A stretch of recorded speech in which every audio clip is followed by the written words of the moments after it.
Hello students. Last class में हम एक कंडीशन डिस्कस कर रहे थे कि एफ एक्स वाई और एफ वाई एक्स फंक्शन की क्या कंडीशन हो जब ये दोनों इक्वल हो जाएं। तो एक थ्योरम थी स्वार्ट्ज थ्योरम और एक यंग्स थ्योरम। तो इन दोनों की कंडीशंस हमने डिस्कस की थी, एक बार फिर से देख लेते हैं। स्वार्ट्ज थ्योरम के लिए दो क्राइटेरिया हम यूज कर रहे थे, या तो इसको यूज कर लेते या फिर इसको यूज कर लेते। तो फर्स्ट वाले में क्या है, देखो पहले तो हमें क्या प्रूव करना पड़ेगा कि फंक्शन का पार्शियल डेरिवेटिव x के रिस्पेक्ट में एग्जिस्ट करता है, फिर उसी x के रिस्पेक्ट में जो डेरिवेटिव एग्जिस्ट कर रहा था वो y के रिस्पेक्ट में भी एग्जिस्ट करना चाहिए, मतलब एफ एक्स एग्जिस्ट होना चाहिए, एफ वाई एक्स एग्जिस्ट होना चाहिए। और थर्ड कंडीशन क्या होनी चाहिए कि एफ एक्स वाई अगर कॉन्टिन्यूस है तो ये कंडीशन सेटिस्फाई होगी, तो ये कंडीशन ये इक्वलिटी सेटिस्फाई होगी। सेकेंड में क्या है, इसी तरह से वाई एफ वाई एग्जिस्ट करना चाहिए, एफ एक्स वाई एग्जिस्ट करना चाहिए और एफ वाई एक्स कॉन्टिन्यूस होना चाहिए, तो ये कंडीशन हमारे पास एग्जिस्ट करेगी। यंग्स थ्योरम में क्या है कि partial derivative with respect to x and with respect to y, ये दोनों क्या होना चाहिए, ये डिफरेंशिएबल होना चाहिए। तो डिफरेंशिएबल की जो कंडीशन हम लोग लेके चल रहे हैं वो यहाँ पे सेटिस्फाई होनी चाहिए। तो अगर ऐसी कंडीशन सेटिस्फाई होती है तो हम बोल सकते हैं कि एफ एक्स वाई और एफ वाई एक्स किसी पॉइंट ए कॉमा बी पे इक्वल होंगे। तो ये दोनों कंडीशन, दोनों थ्योरम हमेशा सफिशिएंट के बारे में बताते हैं। इसका मतलब क्या है, अगर ये कंडीशन सेटिस्फाई है तो ये इक्वलिटी होल्ड होगी, मतलब ये कंडीशन तब सेटिस्फाई होगी अगर ये दोनों थ्योरम सेटिस्फाई होती हैं। अगर नहीं होती तो वहाँ पे हम नहीं बोल सकते कि ये इक्वल होगी या नहीं होगी। तो उसके लिए देखो हमने यहाँ पे एग्जाम्पल 3 लिया है, इसको हम आज डिस्कस करेंगे। और इसमें क्या दिया गया है, इसमें ये प्रूफ करने के लिए बोला गया है कि ये इक्वल दोनों रिलेशन है पॉइंट 0,0 पे, लेकिन ना तो स्वार्ट्ज थ्योरम सेटिस्फाई होती है ना ही यंग्स थ्योरम सेटिस्फाई होती है। तो ये हमें क्या करना है, शो करना है। ठीक है, तो देखते हैं इसको कैसे करेंगे। हमारे पास फंक्शन एक बार हम देख लेते हैं क्या है, f of x comma y बराबर x square y square upon x square plus y square जब x y not equals to 0,0 है। तो यहाँ पे फंक्शन लिख लेते हैं किसके लिए हमें इक्वलिटी निकालनी है। एफ ऑफ एक्स बराबर क्या है, x square y square upon x square plus y square x comma y जब नॉट इक्वल्स टू 0,0 है, और 0 वैल्यू है जब x कॉमा वाई दोनों क्या है 0 के बराबर है, 0,0 के। तो यहाँ पे सबसे पहले हम क्या फाइंड करेंगे, एफ एक्स फाइंड करेंगे और एफ वाई फाइंड करेंगे। किस पॉइंट पे, 0,0 पे। तो जो हमारे पास जिस तरह से रिलेशन दिया गया तो उसी तरह से हम सारी वैल्यू फाइंड करते हुए चलेंगे। तो एफ एक्स क्या होता है, ये limit h tends to 0 f of h comma 0 minus f of 0,0 upon h। तो जो भी फंक्शन दिया गया है वहाँ पे वैल्यू पुट कर दो h कॉमा 0, जैसे h कॉमा 0 पुट करेंगे टोटल एक्सप्रेशन 0 हो जाएगा, 0 पे वैल्यू दी है। तो ये हमारे पास मिलेगा limit h tends to 0 0 minus 0 upon h बराबर क्या है, वैल्यू 0। अब सिमिलरली हम एफ वाई के लिए भी निकाल लेंगे।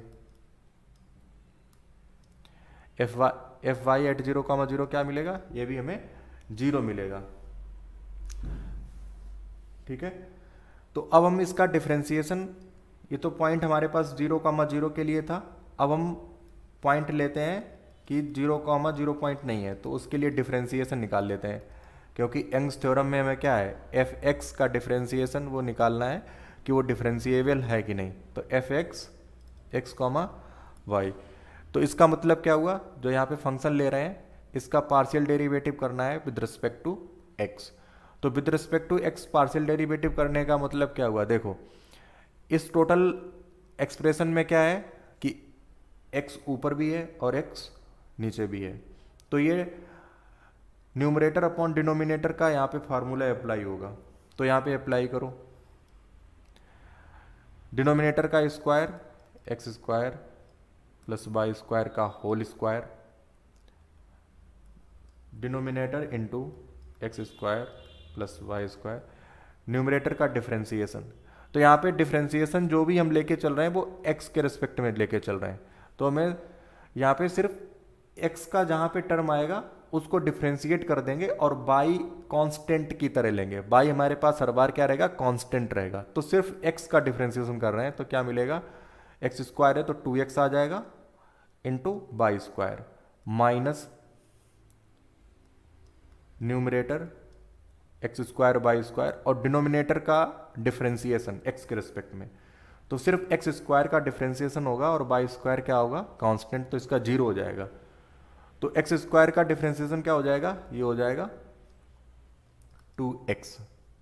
ठीक है, तो इसको जब हम सिंप्लीफाई करेंगे तो क्या मिलेगा, 2x by to power 4 upon x square by square की पावर 2।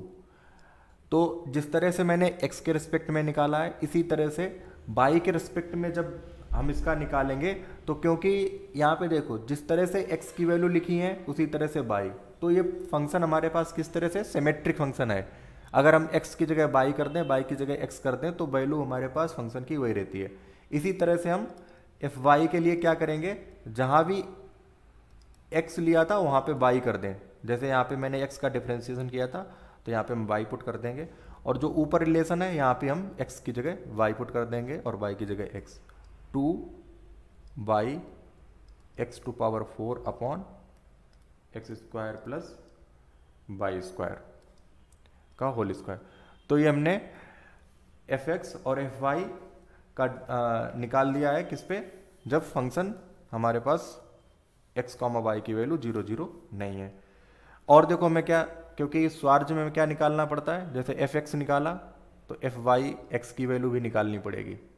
ठीक है, तो एफ वाई एक्स क्या होगा, एफ वाई एक्स एट 0 0 क्या होगा, यहां से देखो इस फंक्शन का हम y के रिस्पेक्ट में क्या करेंगे, डिफ्रेंशिएशन करने वाले हैं। ठीक है, इस फंक्शन का हम y के रिस्पेक्ट में डिफ्रेंशिएशन करने वाले हैं। तो क्या लिखेंगे, limit k tends to 0 by, इसका तो हमने k, इसके लिए तो k यूज कर लिया। जो फंक्शन बचा है वो क्या बचा है, f x suffix x 0 comma k minus f x at 0 comma 0 upon k। तो यहां पे देखो एफ एक्स 0 कॉमा k, जब इसकी वैल्यू हम निकालेंगे तो ये भी हमारे पास वैल्यू क्या मिलेगी, 0 वैल्यू मिलेगी। और वो हम कहां से निकाल सकते हैं, एफ एक्स 0 कॉमा k, तो पहले हम इसकी वैल्यू तो हमारे पास 0 दी है। ठीक है, ये वैल्यू क्या दी है, ये 0 के इक्वल है। तो इसको और निकाल लेते हैं, इसको यहां पे निकालो एफ एक्स 0 कॉमा k, तो इसका x के रिस्पेक्ट में डिफ्रेंशिएशन है, लिमिट, तो यहाँ पे h टेंस टू 0 आएगा, f of h comma k minus f of 0 comma k upon k। तो यहाँ पे ये k लिखा है। अब यहाँ पे फंक्शन में वैल्यू हम सब्स्टिट्यूट करते हैं इसकी। यहाँ से देखो ये हमारे पास टोटल क्या लिखा है, f of h comma k, तो फंक्शन में x और y के प्लेस पे h कॉमा k पुट कर देते हैं। लिमिट क्या लेके चल रहे हैं, h टेंस टू 0, तो h square k square upon h square plus k square minus, इसकी वैल्यू 0 हो जाएगी जब इसमें हम 0 कॉमा k पुट करेंगे, तो 0 upon k। This equals to limit h tends to 0 h square k square upon h square plus k square, upon में k, तो ये क्या हो जाएगा, ऊपर मल्टीप्लाई हो जाएगा, इसमें k मल्टीप्लाई हो जाएगा। अब h की वैल्यू 0 जैसे पुट करेंगे तो 0 इंटू, तो ये सारी वैल्यू क्या हो जाएगी, 0। तो f x 0 कॉमा k की वैल्यू क्या आई, ये भी 0 आई और ये 0 थी, तो ये यहाँ पे टोटल वैल्यू क्या मिलेगी, ये 0 मिलेगी। तो f y x 0 मिला। इसी तरह से हम क्या निकाल लेंगे, f x y की वैल्यू एट 0 कॉमा 0 पर, तो ये भी हमारे पास क्या मिलेगी, 0 मिलेगी। ठीक है, जिस तरह से हमने इसको निकाला उसी तरह से एफ वाई। तो यहां से देखो, यहां से हमें क्या मिला, this implies f x y 0 comma 0 बराबर f y x at 0 comma 0। तो अभी मैंने किसी भी थ्योरम की कोई कंडीशन नहीं निकाली है। अभी मैंने स्वार्ज थ्योरम के बारे में पूरा स्टेटमेंट नहीं बोला है, ना यंग्स थ्योरम के बारे में। स्वार्ज थ्योरम कब बोली जाती, जब हमारे पास ये एग्जिस्ट कर जाता, ये एग्जिस्ट कर जाता और एफ एक्स वाई क्या होता, कॉन्टिन्यूस। तो अभी मैंने कॉन्टिन्यूटी की बात नहीं करी, उससे पहले हमें क्या मिल गया, ये कंडीशन सेटिस्फाई होगी जो हमें कंडीशन निकालनी थी, एफ एक्स वाई एट 0,0 बराबर एफ वाई एक्स एट 0,0। अब हम ये चेक करेंगे कि स्वार्ज कंडीशन, स्वार्ज लेमा होल्ड करती या नहीं। इसका मतलब क्या है कि एफ एक्स वाई कॉन्टिन्यूस है या नहीं। फिर यंग्स थ्योरम के बारे में, क्या एफ एक्स और एफ वाई डिफरेंशिएबल हैं या नहीं। अगर ये दोनों होते हैं तो हम बोलेंगे स्वार्ज लेमा या स्वार्ज थ्योरम सेटिस्फाई हो रही है और यंग्स थ्योरम सेटिस्फाई हो रही है। अगर डिफरेंशिएबल यहाँ पे नहीं मिले तो यंग्स थ्योरम सेटिस्फाई नहीं होगी, और अगर ये कॉन्टिन्यूस नहीं मिला तो स्वार्ज थ्योरम सेटिस्फाइड नहीं होगी। तो स्वार्ज थ्योरम के लिए हमें क्या करना पड़ेगा, स्वार्ज थ्योरम के लिए हमें कॉन्टिन्यूटी चेक करनी पड़ेगी, किसकी, एफ एक्स वाई की एट 0,0। तो इसके लिए हमें क्या चेक करना पड़ेगा, इसकी कॉन्टिन्यूटी। अब देखो कॉन्टिन्यूटी के लिए हमने क्या हमें क्या करना है कि हम फंक्शन जो हमने डिफरेंशिएशन निकाला था, किसका, यहां पे, हाँ, एफ एक्स का, तो इसका बाई के रिस्पेक्ट में और डिफरेंशिएशन करना पड़ेगा, क्योंकि हम कॉन्टिन्यूटी किसकी निकाल रहे हैं, एफ वाई एक्स का।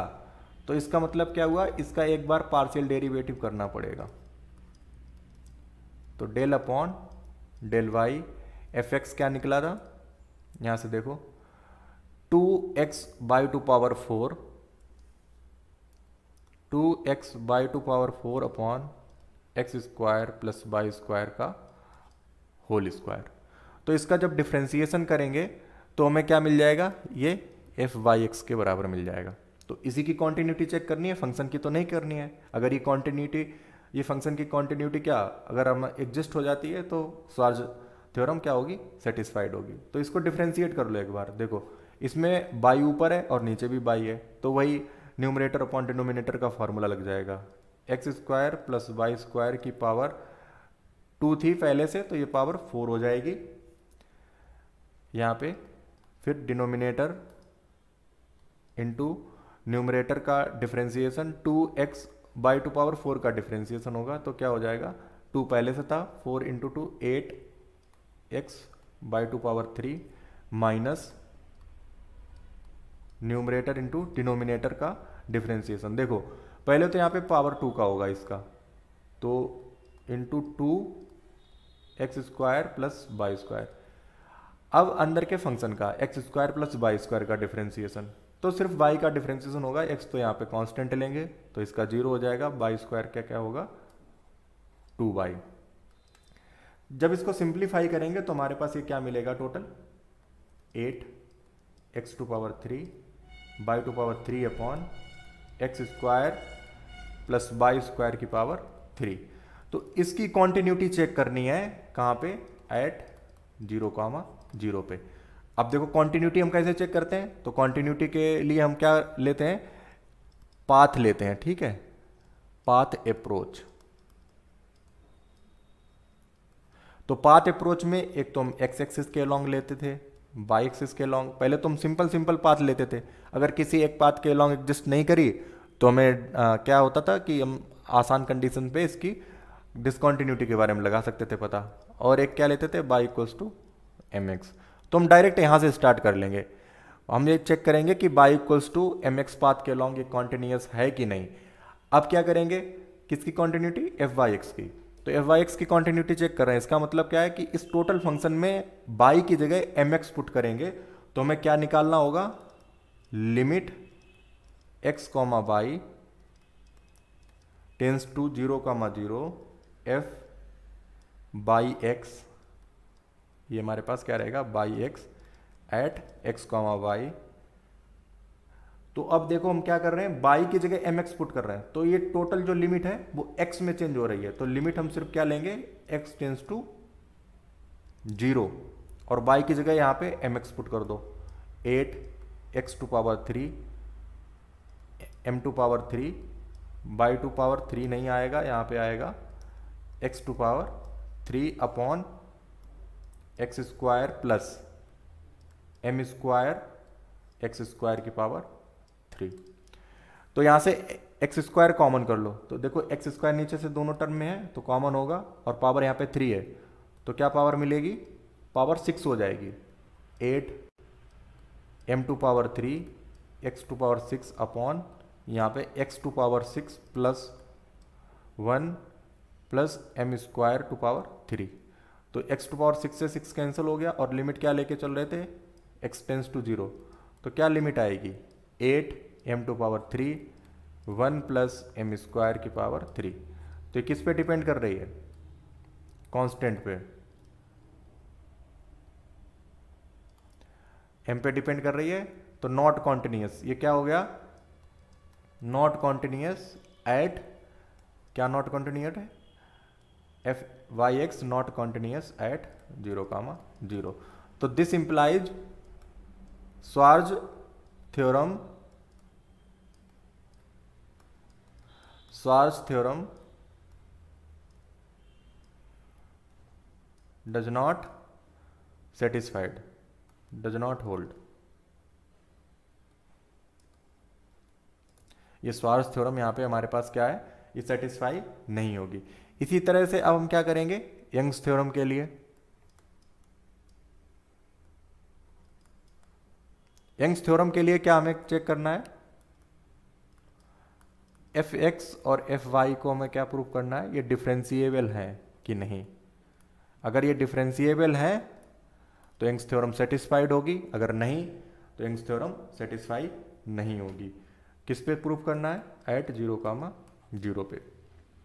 तो डिफरेंशिबिलिटी की कंडीशन क्या है, अगर कोई फंक्शन हमारे पास एफ एक्स कॉमा वाई है तो ये डिफरेंशिएबल है, तो क्या कंडीशन सेटिस्फाई होनी चाहिए, limit h comma k tends to 0, 0 f of A plus h B plus k minus f of A comma B minus h f x A comma B minus k f y A comma B upon h square plus k square का square root, और ये total क्या होना चाहिए 0। तो यहाँ पे हम फंक्शन क्या ले रहे हैं, एफ एक्स। तो एफ की जगह हम क्या करेंगे, क्या लिमिट हमें चेक करनी पड़ेगी, limit h comma k tends to 0, 0 F x. अब पॉइंट क्या है, 0, 0 ले रहे हैं, ए कॉमा बी क्या है, ये ए कॉमा बी की जगह हम क्या पुट कर देंगे 0, 0। तो एफ सफिक्स एक्स, एक्स क्यों ले रहे हैं, इस फंक्शन की डिफरेंशियबिलिटी चेक करना, डिफरेंशिएशन की। तो एफ सफिक्स एक्स, ए और बी 0 है तो h comma k minus 0, 0 minus h f x 0, 0 minus k, यहाँ पे आएगा f y 0, 0 upon h square plus k square. तो इसकी कंडीशन हमें चेक करनी है, इस किसके बराबर आएगा। तो ये तो देखो 0 था, एफ एक्स वाई ये भी 0 निकला था, ये भी 0 निकला था, तो तीनों ये टर्म क्या हमारे पास आए थे, 0 आए थे। ठीक है, पीछे कैलकुलेट किए थे ना, तो ये तीनों टर्म 0 थे, तो उनको हम 0 पुट कर देंगे, सिर्फ बचे क्या गया, एफ एक्स एच कॉमा के upon h square plus k square. तो एफ एक्स में हमें क्या पुट करना है, एच कॉमा के। तो एफ एक्स देख लेते हैं कहाँ पे निकाला था, यहाँ पे देखो निकाला था एफ एक्स, ये हमारे पास था, तो इसको हम यूज करेंगे। तो 2x by to power 4 upon x square plus by square का होल स्क्वायर, इसको यूज कर लेंगे। तो यहाँ पे हम लिमिट लिखते हैं, limit h comma k tends to 0, 0 to क्या था, x बाई टू पावर 4, तो x की जगह h और बाई की जगह k to power 4 upon h square plus k square का whole square upon h square plus k square का स्क्वायर रूट। तो इसको जब सिंप्लीफाई करेंगे तो देखो क्या मिलेगा, limit h comma k tends to 0,0 2h k to power 4 upon, ये क्वांटिटी अपॉन में आ जाएगी तो पावर 1/2 है, और यहाँ पे पावर क्या है, यहाँ पे पावर 2 है और नीचे पावर क्या है, इसका रूट का मतलब 1/2, तो 2 + 1/2 कितना हो जाएगा 5/2, h square plus k square की पावर 5/2। तो अब हमें देखना है कि लिमिट एग्जिस्ट कर रही है या नहीं। तो यहाँ पे लिमिट एग्जिस्ट करने का मतलब क्या हुआ कि अब यहाँ पे हम एक पाथ ले लेंगे, क्या, h = mk। तो एक मैंने यहाँ पे पाथ ये सिलेक्ट किया है। अब इसी तरह से मैं और सारे पाथ लूँगा। जैसे एक मैंने रिलेशन सिर्फ ये लिया है, क्या ये m पे डिपेंड कर रही है लिमिट की नहीं, पहले तो हम इसके लिए चेक कर लेते हैं। तो जहाँ भी h है वहाँ पे क्या पुट कर लेंगे, mk। तो करो पुट, तो ये लिमिट देखो क्या चेंज हो जाएगी, k में चेंज हो जाएगी ना, तो k टेंस टू 0 हो जाएगा, जहाँ कहीं h है उसकी जगह mk। तो 2 × m, h की जगह mk पुट किया तो k टू पावर 5 हो जाएगा, अपॉन यहाँ पे भी हम वही पुट करेंगे, h की जगह m square k square plus k square power 5/2। यहाँ पे देखो लिखते हैं अब इसको, इस लिमिट को, यहाँ से नीचे से क्या देखो क्या कॉमन हो रहा है, के स्क्वायर कॉमन हो रहा है, तो यहाँ से के स्क्वायर कॉमन होगा और पावर 5/2 है, तो के स्क्वायर की पावर 5/2, तो 2 कैंसिल हो जाएगा, के टू पावर 5 मिलेगा। तो ये लिमिट में मिलेगी, लिमिट के tends to 0 2m k to power 5 upon k to power 5 m square plus 1 to power 5/2। अब के टू पावर 5 के टू पावर कैंसिल हो गया। अब जब लिमिट अप्लाई करेंगे तो क्या मिलेगा, 2m upon m square plus 1 to power 5/2। तो ये m पे डिपेंड कर गई, तो इसका मतलब क्या है, जो डिफरेंशिबिलिटी की कंडीशन है ये 0 के इक्वल नहीं आई। तो यहां से क्या मिला कि this implies fx is not differentiable.